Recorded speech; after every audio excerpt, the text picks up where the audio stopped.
और सुप्रिया श्रीनेत पत्रकार वार्ता कर रही हैं। तस्वीरें देखिए, क्या कुछ कह रहे हैं, आइए सुनते हैं।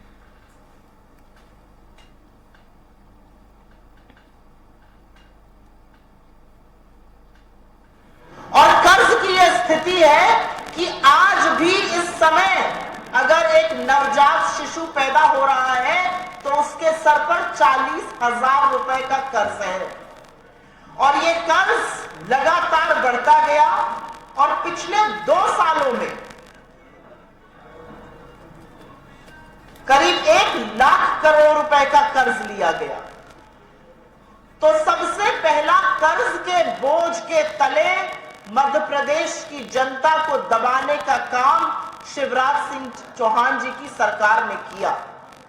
लेकिन उसी से एक बात उजागर होती है, सरकार कर्जे क्यों लेती है? सरकार कर्जे लेती है कल कारखाने बनाने के लिए, निवेश करने के लिए, नौकरियों का सृजन करने के लिए। यहां पर कर्जे लिए गए एक के बाद एक घोटाले और भ्रष्टाचार करने के लिए। क्योंकि असलियत यह है कि कर्ज बढ़ता गया, निवेश हुआ नहीं, रोजगार बना नहीं और आमदनी लगातार औसत व्यक्ति की भी और सरकार की भी घटती रही।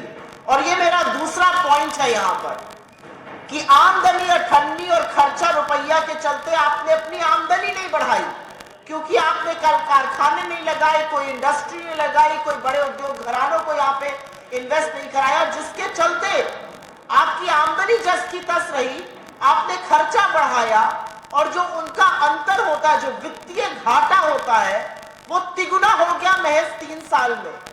18,000 करोड़ रुपए होता था वित्तीय वर्ष 2021 में, आज की तारीख में वो 54,000 करोड़ रुपए क्रॉस कर गया। तो कर्ज भी बढ़ाया और घाटा भी बढ़ाया, क्योंकि आमदनी आपकी जस की तस रही, आपने उसके बारे में कुछ नहीं किया। कर्ज में डूबी हुई सरकार, जैसा कि मैंने आपसे कहा, भ्रष्टाचार बेलगाम है और ऐसा कोई क्षेत्र नहीं है। हमारे पास तो एक लिस्ट है करीब 253 घोटालों की, चाहे वो शिक्षा हो, चाहे वो खनन हो, चाहे वो नौकरी हो, चाहे वो पटवारी हो, ऐसा कोई क्षेत्र नहीं है जिसमें घोटाले नहीं हुए। लेकिन इस सबका डायरेक्ट असर मध्य प्रदेश के युवा पर कैसे पड़ता है? 2 करोड़ युवा और उनके भविष्य पर एक बहुत बड़ा प्रश्न चिन्ह, एक बहुत बड़ा अंधकार छाया हुआ है। ये मेरे आंकड़े नहीं है, ये यहीं की सरकार के आंकड़े हैं।